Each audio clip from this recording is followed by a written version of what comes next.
राधे कृष्णा दोस्तों। भगवान शिव कहते हैं गरीबी से मुक्ति के लिए इन 3 बातों को किसी से ना बताएं। प्रिय भक्तगण, आज हम आपको एक कथा का श्रवण करा रहे हैं जो सुनने मात्र से ही आपके जीवन में सुख, संपत्ति और धन की वर्षा होगी। तो चलिए कथा को प्रारंभ करते हैं। भगवान शिव माता पार्वती से कहते हैं यह 3 बातें मानव को कभी भी किसी को नहीं बताना चाहिए। जो मानव यह 3 बातें नहीं बताते हैं वह इंसान कभी भी गरीब नहीं रहेगा। फिर माता पार्वती कहती हैं, हे प्राणनाथ, वह कौन सी 3 बातें हैं जिसे जान लेने से इंसान को कभी भी दुखों का सामना नहीं करना पड़ेगा। फिर भगवान शिव कहते हैं, हे देवी, आज मैं पृथ्वी लोक पर एक सन्यासी का रूप धारण करके यह 3 बातें बताने जा रहा हूँ। कृपया आप इस कहानी को ध्यान से सुनें। अगर आप यह कहानी सुन रहे हैं तो पूरा सुनिए। इस कथा को आधा अधूरा छोड़कर जाने की गलती मत करिएगा, क्योंकि इस पवित्र कथा को पूरा सुनने से मनचाहा फल की प्राप्ति होगी। इसीलिए इस कथा को पूरा सुनें। आप शिव भक्त हैं तो भोलेनाथ का अनादर न करें। भगवान शिव पृथ्वी लोक पर एक सन्यासी के रूप में आते हैं। आज की इस प्यारी सी कहानी की शुरुआत करते हैं।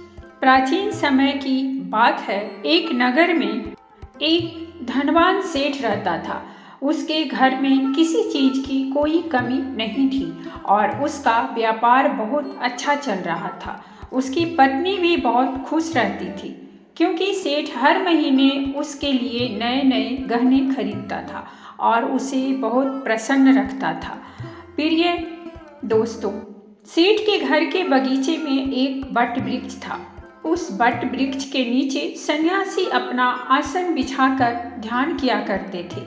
सेठ और सेठानी दोनों सन्यासी की बहुत सेवा करते थे और उसकी देखभाल करते थे, क्योंकि वह सन्यासी कई सालों से उस वट वृक्ष में रह रहे थे। सेठ हर रोज सन्यासी को घर का भोजन देते थे और सन्यासी भी उनसे बहुत प्रेम करते थे।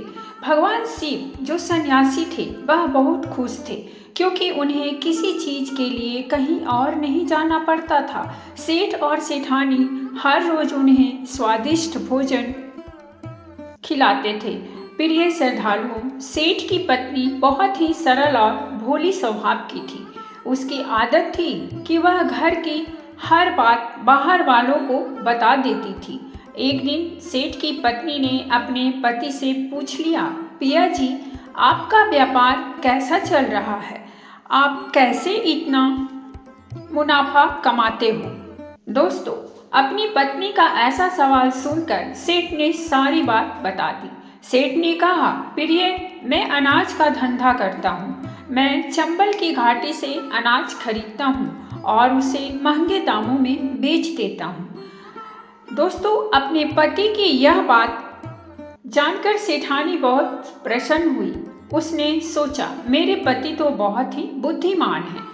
यह बात तो सारे नगर वालों को पता होनी चाहिए कि मेरे पति इतने बुद्धिमान हैं और इतना ज़्यादा धन कमाते हैं। तो दोस्तों, अब सेठ की पत्नी ने पूरे नगर में यह बात फैला दी कि उनके पति इस तरीके से पैसा कमाते हैं। दोस्तों, अब क्या था, नगर के कुछ लोगों को जब यह बात पता चला कि सेठ किस प्रकार धन अर्जित करता है, तो वे सभी भी अनाज का धंधा करने लगे। दोस्तों, अब नगर के बहुत से लोग अनाज का व्यापार करने लगे हैं। सेठ जी जो पहले कम दाम में अनाज खरीदता था, अब वही अनाज महंगे दामों में बिकने लगा है। सेठ का धंधा थोड़ा कम चलने लगता है, उससे मुनाफा नहीं होता और धीरे धीरे वह गरीब होता जाता है। सेठ का पूरा धंधा बैठ जाता है। यह देखकर वह बहुत चिंतित और दुखी हो जाता है। प्रिय दोस्तों, एक दिन की बात है। सेठ अपने व्यापार की परेशानी से तंग आकर बगीचे में बैठा था।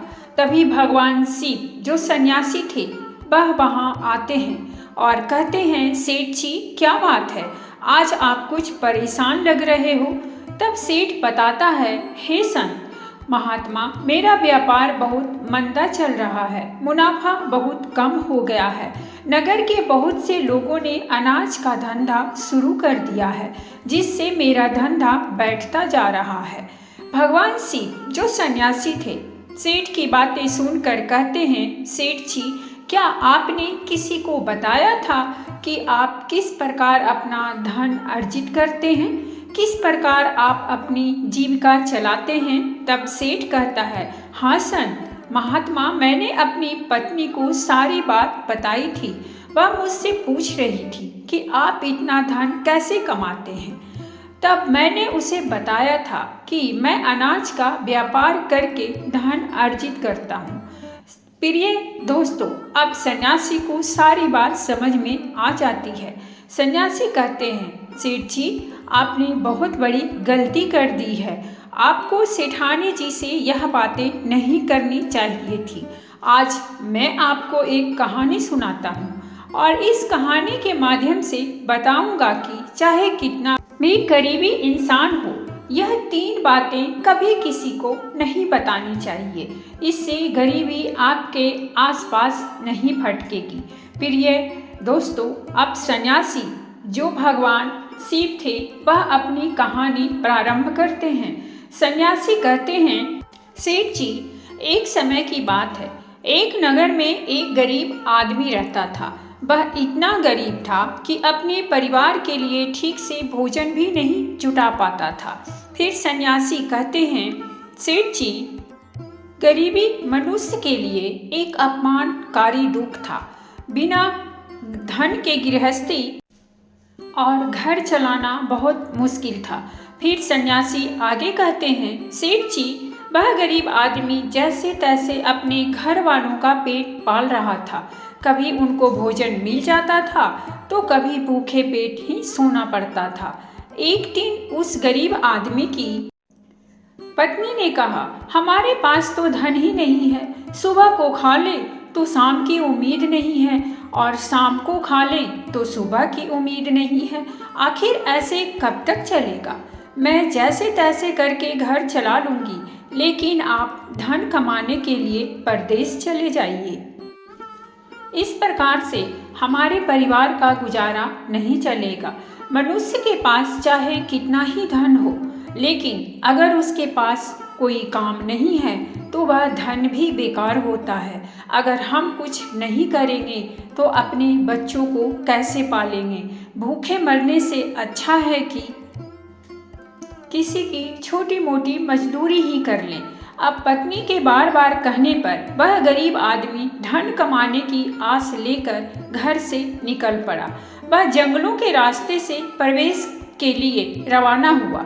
चलते चलते वह एक जंगल में पहुंच गया। दूर की यात्रा तय करके आ रहा था, बेचारा थक चुका था, तो उसने देखा कि आगे एक छायादार बरगद का पेड़ है।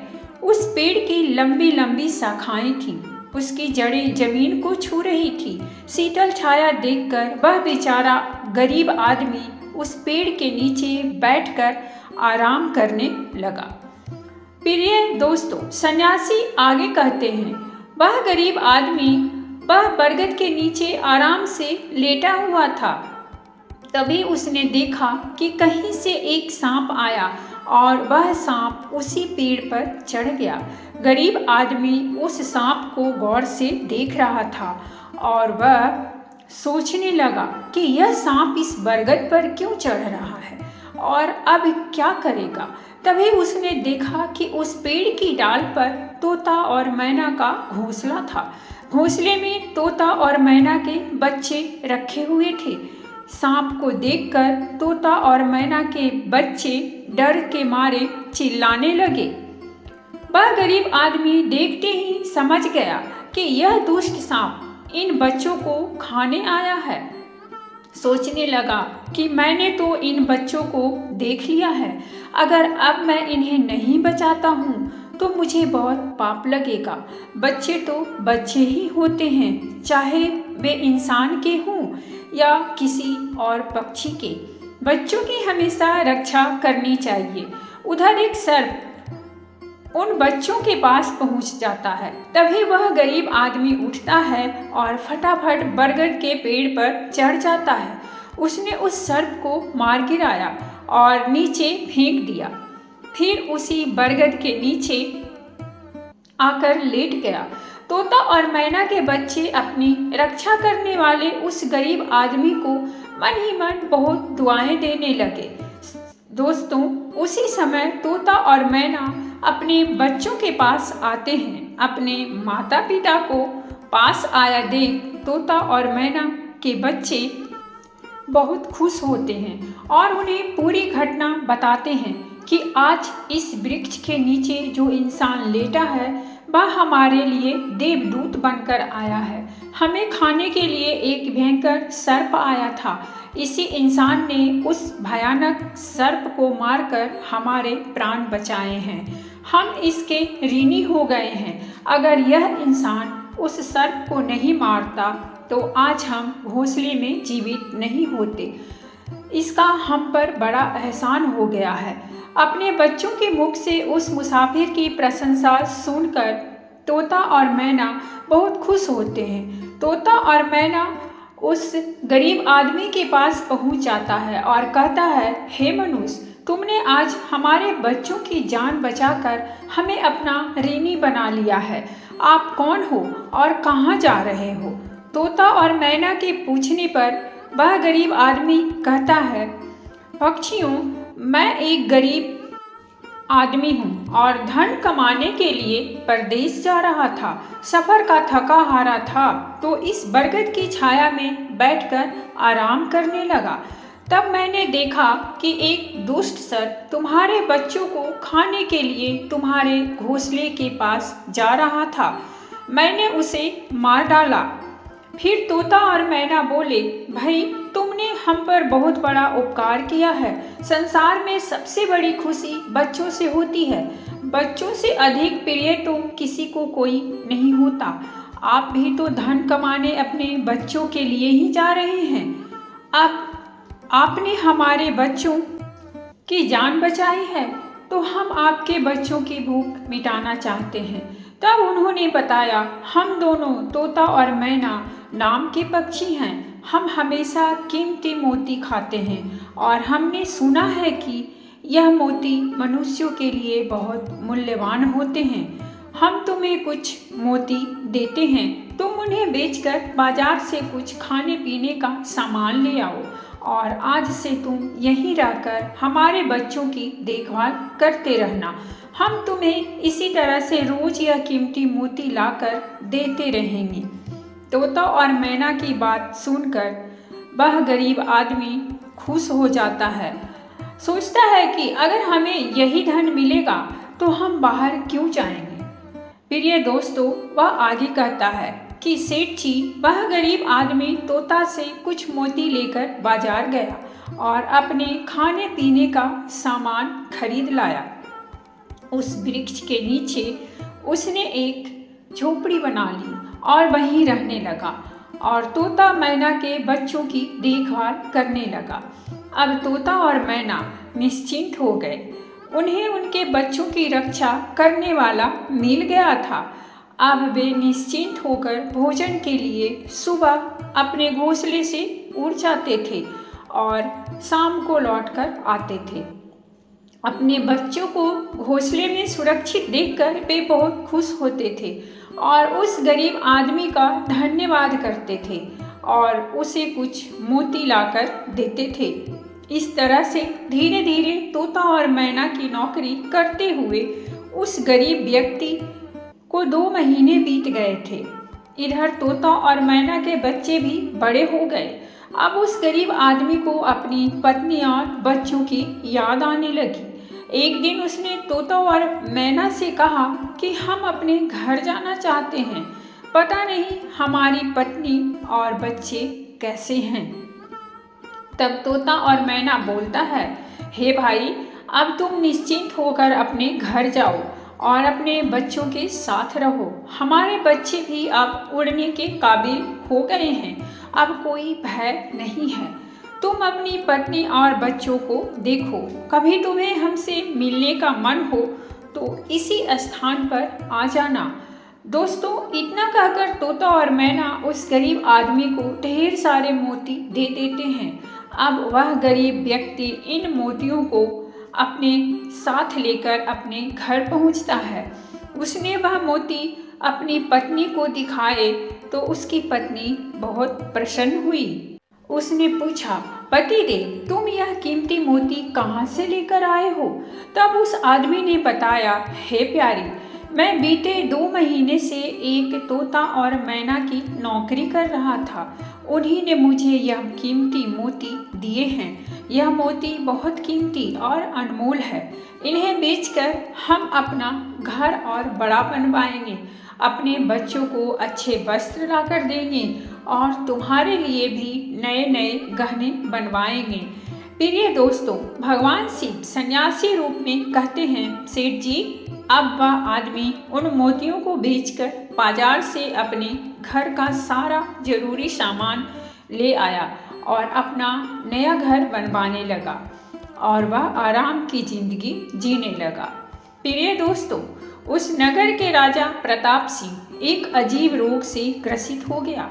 नगर में दूर दूर से बड़े बड़े वैद्य राजा को देखने आए और अपने अपने तरीके से इलाज करना शुरू कर दिया, लेकिन राजा के स्वास्थ्य में कोई सुधार नहीं हुआ। जब किसी के इलाज से राजा ठीक नहीं हुए तो एक वैद्य ने राजा से कहा, महाराज, आपकी जिंदगी बच सकती है अगर आपको तोते के बच्चे का मांस मिल जाए तो आप हमेशा के लिए ठीक हो जाएंगे। इस प्रकार वैद्य की बात सुनकर राजा प्रताप सिंह ने अपने राज्य में घोषणा करवा दी कि जो कोई उसे तोता लाकर देगा उसे सोने के सिक्के दिए जाएंगे। दोस्तों, धीरे धीरे यह बात पूरे राज्य में फैल गई। सब लोग तोते की तलाश में इधर उधर लग गए, पर किसी को भी तोता नहीं मिला। एक दिन गरीब आदमी की स्त्री अपने पड़ोस में कुछ स्त्रियों के साथ बैठकर बात कर रही थी। कुछ घर गृहस्थी की बातें हो रही थी। बातों ही बातों में तोते की चर्चा छिड़ गई। एक स्त्री बोली, बहन, क्या तुम्हें पता है कि राजा साहब ने तोते का बच्चा लाने का आदेश दिया है? तोता लाना कोई आसान काम नहीं है। जब गरीब आदमी की पत्नी ने सुना कि राजा साहब बीमार हैं और उन्होंने घोषणा की है कि जो कोई उन्हें तोता का बच्चा लाकर देगा उसे सोने के सिक्कों से मालामाल कर देंगे, यह सुनकर उस गरीब आदमी की पत्नी ने कहा, अरे बहनों, तोता लाना कौन सी बड़ी बात है। मेरे पति तो 2 महीने तोता और मैना की नौकरी करके आए हैं। वह एक नहीं, कई तोते ला सकते हैं। इतना कहने के बाद वह अपने घर चली गई। नगर की स्त्रियों ने उसकी बात सुनी और अपने पतियों से बताई। धीरे धीरे यह बात पूरे नगर में फैल गई। राजा ने भी सुना कि उसके राज्य में एक व्यक्ति है जो तोता और मैना के पास नौकरी करके आया है। राजा ने अपने सैनिकों को आदेश दिया कि उस आदमी को पकड़कर लाएं और उससे कहें कि वह एक तोता का बच्चा लाकर दे। राजा ने कहा, इसके बदले हम तुम्हें मुँह मांगा इनाम देंगे। यह सुनकर वह आदमी घबरा गया और बोला, महाराज, आप मेरे प्राण ले लो, पर मैं आपको तोता का बच्चा लाकर नहीं दे सकता। मैंने तो उनकी जान बचाई थी। एक रक्षक भक्षक कैसे बन सकता है? उसके इनकार करने पर राजा प्रताप सिंह बहुत नाराज हुए और बोले, अगर तुमने हमारी बात नहीं मानी और तोता का बच्चा लाकर नहीं दिया तो हम तुम्हारी पत्नी और बच्चों को मरवा देंगे। प्रिय दोस्तों, फिर भगवान शिव रूपी सन्यासी कहते हैं कि मनुष्य सबसे ज़्यादा कमज़ोर तब पड़ता है जब उसके बच्चों की सुरक्षा की बात आती है। ऐसे में वह कुछ भी करने को मजबूर हो जाता है। राजा की बात सुनकर वह गरीब आदमी बहुत घबरा गया। उसने सोचा कि अब मुझे किसी भी तरह तोते का बच्चा लाकर राजा को देना ही होगा। वह घर आया और अपनी पत्नी को डांटने लगा तुमने यह क्या कर दिया? तुम्हें बिल्कुल भी समझ नहीं है हम क्या करते हैं और कहाँ जाते हैं। तुमने यह बातें नगर की स्त्रियों से क्यों कही? धीरे धीरे यह बात राजा प्रताप सिंह तक पहुँच गई। अब बताओ मैं क्या करूं? जिन तोता और मैना ने हमें खाने को भोजन, रहने को नया घर और पहनने को अच्छे वस्त्र दिए, मैं उनके साथ गद्दारी कैसे कर सकता हूँ? तुमने यह बात उन महिलाओं को बताकर बहुत बड़ी भूल की है। वह व्यक्ति कहता है कि प्रिय, अपने घर की कुछ बातें दूसरों से कभी नहीं करनी चाहिए। पहली बातें, आपके घर में कितना धन है और आपकी कमाई का स्रोत क्या है, यह बातें दूसरों से कभी नहीं बतानी चाहिए। दूसरी बातें, घर में आपसी प्रेम की बातें, पति पत्नी के प्रेम की बातें बाहर वालों के सामने नहीं करनी चाहिए। तीसरी बातें, आपसी लड़ाई झगड़े, मतभेद, मान अपमान की बातें कभी दूसरों के सामने नहीं करनी चाहिए, वरना लोग हमारी गुप्त बातें जानकर, हमारी कमजोरी को समझकर हमारा फायदा उठाते हैं। चौथी बातें, अपनी कमजोरी दूसरों के सामने ना बताएं और अपनी उन्नति का राज किसी को ना बताएं। जिन बातों को कहने से आपके परिवार पर दुख आ सकता है, वे बातें कभी बाहर नहीं करनी चाहिए। खासकर उन बातों को अपनी स्त्री से ना कहें जिन बातों से घर की मान प्रतिष्ठा नष्ट हो, परिवार पर संकट आता हो, किसी की जान जाती हो, परिवार में फूट पड़ती हो या आपके रिश्ते खराब होते हो। क्योंकि कहते हैं कि स्त्रियों के पेट में इस तरह की बातें पचती नहीं है। अब वह गरीब आदमी बोला, प्रिय, तुम्हारी यह गलती आज हमारे परिवार को मौत के मुंह में डाल रही है। यदि तुमने इस बात को छुपा लिया होता तो आज हम निर्भय होकर अपने घर में आनंद की जिंदगी जी रहे होते। अब राजा की आज्ञा है तो तोता का बच्चा लाकर राजा को देना ही पड़ेगा, लेकिन ऐसा करने से मैं पापी कहलाऊंगा। जिन बच्चों की मैंने इतने दिन देखभाल करी, जिन्हें मैंने मरने से बचाया, अब मैं उन्हें किस प्रकार मौत के मुंह में डाल सकता हूँ? पत्नी कहने लगी, पतिदेव, अब जो भी हो, लेकिन हमें अपनी और बच्चों की जिंदगी बचानी है तो आपको यह पाप करना ही पड़ेगा। प्रिय दोस्तों, अब तो बड़ा लाचार होता हुआ वह गरीब आदमी जंगल की ओर चल पड़ा था, जहाँ वह तोता के बच्चों की देखभाल करता था। उधर जब तोता और मैना और उनके बच्चों ने उस गरीब आदमी को अपने पास आता हुआ देखा तो वे बड़े खुश होने लगे। अपने बच्चों को अत्यंत खुश देखकर तोता और मैना कहने लगे, अरे बच्चों, तुम इतने खुश क्यों हो रहे हो? वह तो तुम में से किसी एक को लेने आ रहा है। तुम में से कौन है जो आज उसके साथ जाकर उसकी और उसके बच्चों की जान बचाएगा? फिर तोता कहता है कि बच्चों, लेकिन एक बात याद रखना, तुम में से जो भी उसके साथ जाएगा वह कभी लौट कर नहीं आएगा, वह नगर के राजा का भोजन बन जाएगा। प्रिय दोस्तों, तब तोता के बच्चों ने पूछा कि आप ऐसा क्यों कह रहे हैं? तोता बताता है कि बच्चों, यहाँ का राजा बीमार पड़ गया है और वैद्य ने उसे तोता के बच्चे का मांस खाने को कहा है, इसीलिए तुम में से किसी एक को वह लेने के लिए आया है। यदि तुम में से कोई उसके साथ जाने को तैयार है तो वह जा सकता है। तभी उनमें से एक बच्चा बोला, कहने लगा कि माता पिता, उस आदमी ने ही हम सबकी जिंदगी बचाई है और आज वह आदमी बहुत ही बड़ी मुसीबत में है। ऐसे में हमें भी उसकी मदद करनी चाहिए, चाहे हमारी जान ही क्यों ना चली जाए, लेकिन हम उसके साथ जरूर जाएंगे। उधर वह आदमी उस बरगद के वृक्ष के नीचे आता है और तोता मैना से अपना दुख बताता है। तब तोता मैना कहते हैं, हे भाई, तुम चिंता ना करो, हमारे बच्चे तुम्हारे साथ जाने के लिए तैयार हैं, तुम इनमें से किसी एक को ले जाओ। दोस्तों, अब वह गरीब आदमी उनमें से एक तोता के बच्चे को लेकर लौट आता है और राजा को ले जाकर दे देता है। राजा उस तोते के बच्चे को एक पिंजरे में बंद करता है और अपने नौकर को रखने के लिए कहता है। राजा कहता है कि हम इसे सुबह निकालेंगे और फिर इसके मांस को खा जाएंगे। प्रिय दोस्तों, अब क्या होता है कि राजा प्रताप सिंह का एक बेटा था जो पशु पक्षियों से बहुत प्रेम करता था। उसे यह नहीं पता था कि यह तोता उसके पिता के खाने के लिए लाया गया है।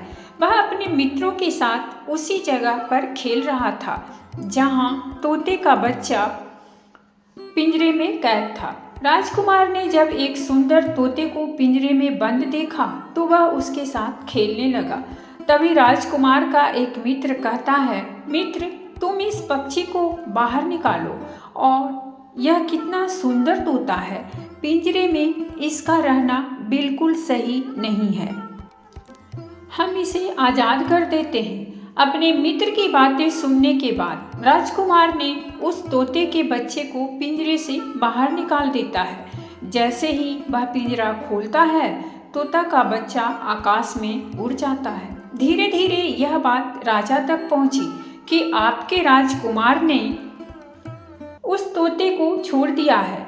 अब आपके प्राण बचना बड़ी ही मुश्किल है। यह सुनकर राजा को बहुत गुस्सा आया।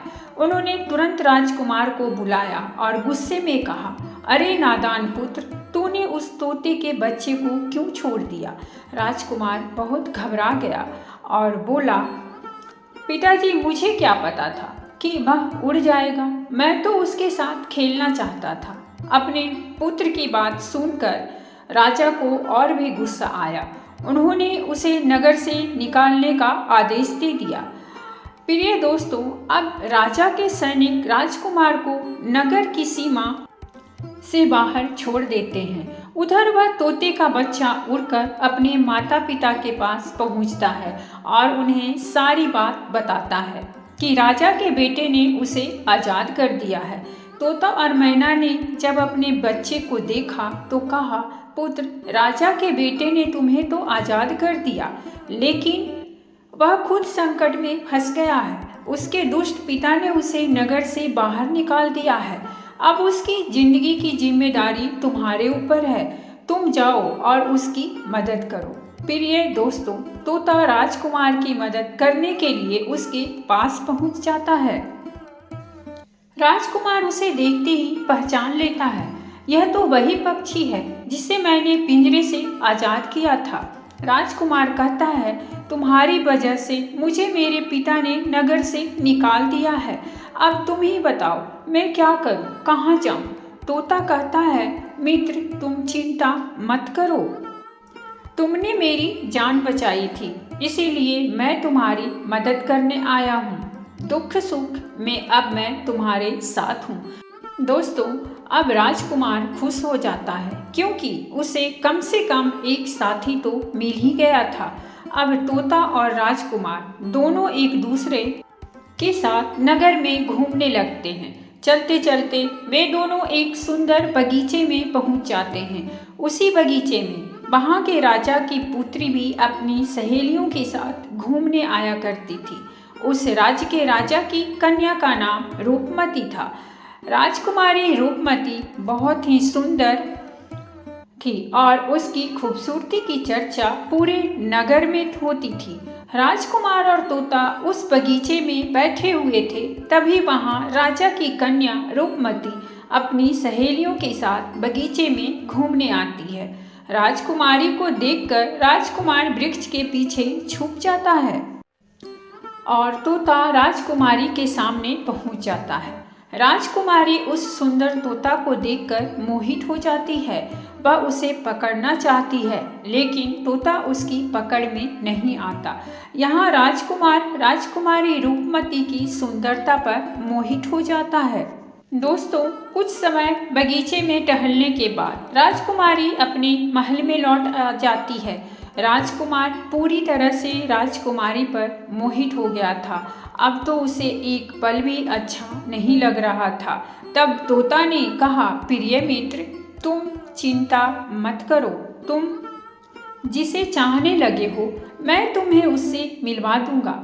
राजकुमार बोला, मित्र, तुम मुझे किसी भी तरह उस राजकुमारी से मिला दो, मैं उसके बिना अब रह नहीं पाऊंगा। तोता बोला, मित्र, तुम मुझ पर भरोसा रखो, मैं पता लगाकर आता हूँ कि राजकुमारी कहाँ रहती है और तुम उससे कैसे मिल सकते हो। प्रिय दोस्तों, अब तोता राजकुमारी रूपमती के पास जाता है। राजकुमारी के महल में चारों तरफ सैनिक तैनात थे, लेकिन तोता उड़ता हुआ ऊपर से जाता है और जाकर राजकुमारी के कक्ष के बाहर बैठ जाता है। तोता वहाँ से सब नज़ारा देखता है और सारी बात आकर राजकुमार को बताता है कि महल में जाकर राजकुमारी से मिलना बहुत मुश्किल है। तोता कहता है, तुम एक काम करो, अपना रुमाल मुझे दे दो, मैं तुम्हारा रुमाल आज राजकुमारी के पास पहुंचा दूंगा और उसकी चुनरी ले आऊंगा। प्रिय दोस्तों, अब रात में तोता राजकुमार का रुमाल लेकर राजकुमारी के पास रख आता है और राजकुमारी की चुनरी साथ ले आता है। सुबह जब राजकुमारी रूपमती जागती है तो देखती है कि उसकी चुनरी गायब है और उसके पास एक रुमाल रखा हुआ है। राजकुमारी तुरंत समझ जाती है कि रात में कोई पुरुष उसके कक्ष में आया था। उसने देखा कि उसकी चुनरी गायब है और उसकी जगह किसी पुरुष का रुमाल रखा हुआ है। राजकुमारी बहुत व्याकुल हो जाती है और अपने सभी सिपाहियों को सावधान कर देती है। वह सिपाहियों से पूछती है कि रात में उसके पास कौन आया था, लेकिन किसी के पास कोई जवाब नहीं होता। अब राजकुमारी के कक्ष की सुरक्षा और बढ़ा दी जाती है। प्रिय दोस्तों, अगली रात फिर से तोता राजकुमारी के कक्ष में जाता है और अपने मित्र द्वारा लिखी हुई चिट्ठी को राजकुमारी के पास रख जाता है। अगले दिन जब राजकुमारी जागती है और चिट्ठी पढ़ती है तो उसमें लिखा होता है कि राजकुमारी, मैंने जब से तुम्हें देखा है तब से मैं तुम्हारा हो गया हूँ। मैं तुमसे विवाह करना चाहता हूँ। अगर तुम्हें मुझसे मिलना है तो तुम अपने बगीचे में आ जाना, मैं तुम्हें वहाँ मिल जाऊँगा। अब राजकुमारी अपनी सहेलियों को लेकर बगीचे में जाती है, लेकिन वहाँ उसे कोई पुरुष नहीं नजर आता। वहाँ तो सिर्फ वही तोता घूम रहा होता है। राजकुमारी से कहता है, राजकुमारी, तुम जिसे देख रही हो मैं तुम्हें उससे मिला सकता हूँ, लेकिन पहले तुम मुझे वचन दो कि तुम यह बात अपने पिता से नहीं कहोगी और मेरे मित्र को बंदी नहीं बनाओगी। राजकुमारी ने वचन दिया कि वह उसे बंदी नहीं बनाएगी। मुझे उससे मिलाओ, मैं भी देखना चाहती हूँ कि वह कौन है जो इतने सख्त पहरे के बावजूद भी मेरे कक्ष में पहुँच गया। तब तोता ने अपने मित्र राजकुमार को बुलाया। दोस्तों, राजकुमार भी देखने में बहुत सुंदर था। उसकी सूरत देखकर राजकुमारी भी उस पर मोहित हो गई। तब राजकुमार आता है और राजकुमारी के पास बैठकर बड़े ध्यान से उसके सुंदर चेहरे को निहारने लगता है। राजकुमारी ने पूछा, तुम कौन हो और इतने कड़े पहरे के बाद भी तुम मेरे कक्ष तक कैसे पहुंच गए? राजकुमार बोला, प्रिय, जब दिल में प्रेम होता है तो कोई भी कार्य असंभव नहीं होता। जब से मैंने तुम्हें देखा है तब से मैं तुम्हें प्रेम करने लगा हूँ और तुमसे विवाह करने की इच्छा रखता हूँ। दोस्तों, जब राजकुमारी ने पूछा कि तुम कौन हो और कहाँ से आए हो, तब राजकुमार ने अपनी पूरी कहानी उसे सुनाई।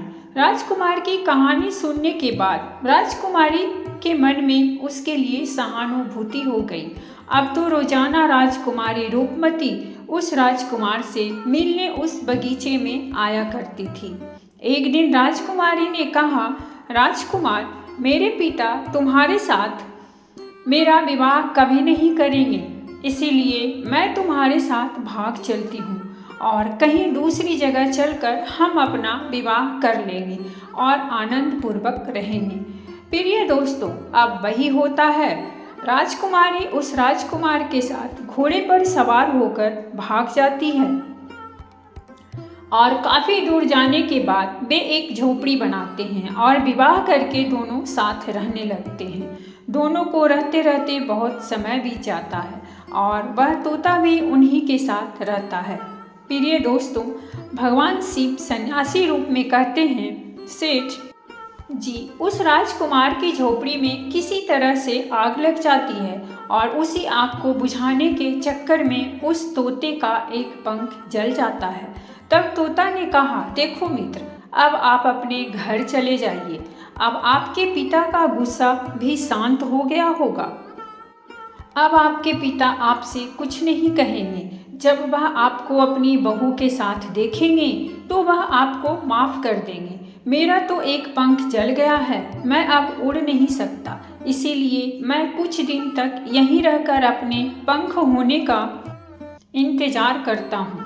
जब मेरा पंख दोबारा उग जाएगा तो मैं आपसे मिलने के लिए ज़रूर आऊँगा। दोस्तों, इस प्रकार से वह दोनों राजकुमार और उसकी पत्नी अपने नगर के लिए चल देते हैं। चलते चलते रास्ते में एक नदी पड़ती है। उस नदी पर एक नाविक नाव चलाता था। राजकुमार अपनी पत्नी को लेकर नाव में बैठ जाता है। जैसे ही नाव नदी के बीच में पहुंचती है तो राजकुमार देखता है कि एक चूहा बार बार नाव पर चढ़ आता है, लेकिन वह नाविक उसे हटाकर नदी में गिरा देता है।